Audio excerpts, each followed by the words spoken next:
Hi friends, welcome to ROJAS cooking. இன்னைக்கு நம்ம சேனல்ல ரொம்பவே சூப்பரான காரச்சாவு எப்படி செய்யறதுன்னு பார்க்கலாம். கடையில கிடைக்கிற மாதிரி அதே டேஸ்ட்ல எப்படி செய்யறதுன்னு பார்க்கலாம் வாங்க.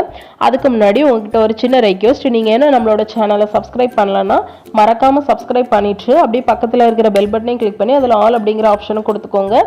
அப்பதான் நான் வீடியோ போட்டோனே உங்களுக்கு நோட்டிஃபிகேஷன் வரும். நீங்க சப்ஸ்கிரைப் பண்ணாதான் அது மற்ற ஃப்ரெண்ட்ஸுக்கும் சஜஷன்ல போகும். ஸோ ப்ளீஸ் சப்ஸ்கிரைப் பண்ணிக்கோங்க. இப்போ காரச்சாவ் செய்யறதுக்கு வந்து நான் ஒரு பாத்திரத்துல 1 கப் அளவுக்கு கடலை மாவு சேர்த்திருக்கேன். அது கூட ஒரு 1/4 கப்ல இருந்து 1/2 கப் அளவுக்கு அரிசி மாவு சேர்த்துக்கலாம். நான் வந்து 1/4 கப் அளவுக்கு அரிசி மாவு சேர்த்திருக்கேன். அதுக்கப்புறமா ஒரு 1/2 டேபிள் ஸ்பூன் அளவுக்கு சீரகம் சேர்த்துக்கோங்க. சீரகம் சேர்த்ததுக்கு அப்புறமா ஒரு 1/2 டீஸ்பூன் அளவுக்கு மஞ்சத்தூள் சேர்த்துக்கலாம். அதுக்கப்புறமா ஒரு 4ல இருந்து 5 ஸ்பூன் அளவுக்கு வத்தத்தூள் சேர்த்துக்கோங்க. காரத்துக்கு ஏத்தால நீங்க சேர்த்துக்கோங்க. நான் வந்து ஒரு 5 ஸ்பூன் அளவுக்கு வத்தத்தூள் சேர்த்திருக்கேன். அதுக்கப்புறமா ஒரு டேபிள் ஸ்பூன் அளவுக்கு பூண்டு பேஸ்ட் சேர்த்துக்கலாம். இஞ்சி பூண்டு பேஸ்ட் இல்லை, வெறும் பூண்டு பேஸ்ட். பூண்டை வந்து நல்லா பேஸ்ட்டாக அரைச்சிக்கோங்க.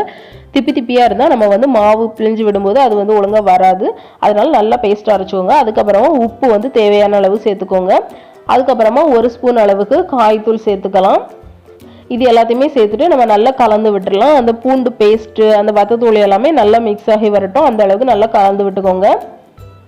இப்போ நல்லா கலந்து விட்டதுக்கு அப்புறமா இதுல வந்து தேவையான அளவு தண்ணி சேர்த்துக்கலாம். தண்ணி வந்து கொஞ்சம் கொஞ்சமா சேர்த்து நல்லா பசஞ்சு எடுத்துக்கலாம். தண்ணி வந்து இவ்வளவுதான் அப்படின்ட்டு கிடையாது, தேவையான அளவு சேர்த்துக்கோங்க. அது கூட வந்து ஒரு 2 டேபிள் ஸ்பூன் அளவுக்கு எண்ணெய் சேர்த்துக்கலாம். சேர்த்துட்டு நல்லா கலந்து விட்டுடலாம். இது வந்து ஒரு இடியாப் மாவு பதத்துக்கு நம்மளுக்கு வரணும். அந்த அளவுக்கு நம்ம வந்து தண்ணி சேர்த்து கலந்து விட்டுக்கலாம். கொஞ்சம் கொஞ்சமா தண்ணி சேர்த்துக்கோங்க. இப்போ நல்லா கலந்து விட்டதுக்கு அப்புறமா கடைசியா கையில கொஞ்சமா எண்ணெய் தடவிட்டு இதை வந்து பசஞ்சு எடுத்துக்கோங்க. அப்போ கையில வந்து ஒட்டாம இருக்கும். இப்போ வந்து நான் நல்லா பசஞ்சு எடுத்துட்டேன். அடுத்தல வந்து நம்ம இதை வந்து காரச்சாவு போட ஆரம்பிச்சிடலாம். இப்போ ஃபர்ஸ்ட் காரச்சாவு போடுறதுக்கு வந்து ஃபர்ஸ்ட் அந்த இடியாப்ப அச்சுல எந்த இதுல நம்ம இடியாப்ப செய்வோம்ல அந்த இதுல வந்து கொஞ்சம் எண்ணெய் உள்ள தடவிக்கோங்க. எண்ணெய் தடவிட்டு நம்ம வந்து கொஞ்சமா மாவு எடுத்து உள்ள சேர்த்துடலாம்.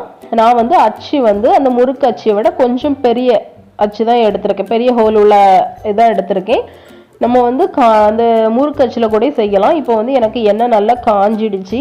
எண்ணெய் நல்லா காஞ்சதுக்கு அப்புறமா நம்ம இதுல வந்து பிழிஞ்சு விட்டுடலாம். எண்ணெய் நல்லா சூடானதுக்கு அப்புறமா கொஞ்சம் மிதமான சூட்டுல வச்சுக்கோங்க.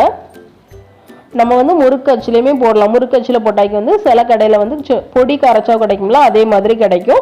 பெரிய அச்சுல போட்டால் கொஞ்சம் பெரிய காரச்சாவு கிடைக்கும்.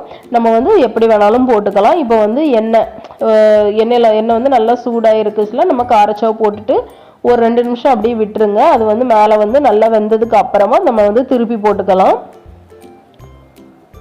திருப்பி 2 சைடும் நல்லா திருப்பி போட்டுட்டு நல்லா கலர் சேஞ்ச் ஆகி நல்லா வெந்து வந்ததுக்கு அப்புறமா நம்ம வெளியே எடுத்துடலாம். இதே மாதிரி நம்ம எல்லாத்தையுமே பிழிஞ்சு சேர்த்துக்கலாம். பூண்டு வந்து நல்லா பேஸ்ட்டாக அரைச்சிக்கணும். நீங்கள் வந்து திப்பியா அரைச்சி வச்சுருந்தீங்கன்னா நம்ம வந்து இந்த மாவு பிழிஞ்சு விடும்போது அது ஒழுங்காக வராது. அதனால தான் நல்லா பேஸ்ட்டாக அரைச்சி எடுத்துக்கணும்.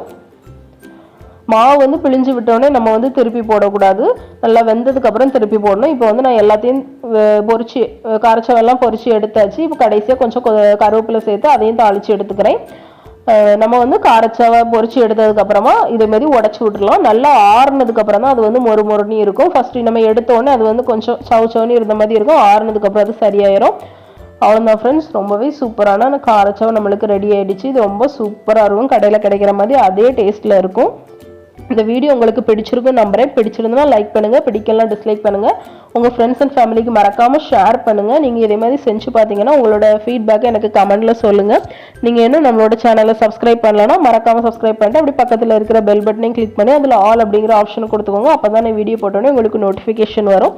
நீங்க லைக் பண்ணி சப்ஸ்கிரைப் பண்ணாதான் அது மற்ற ஃப்ரெண்ட்ஸுக்கும் சஜஷன்ல போகும். ஸோ ப்ளீஸ் சப்ஸ்கிரைப் பண்ணிக்கோங்க. Bye friends.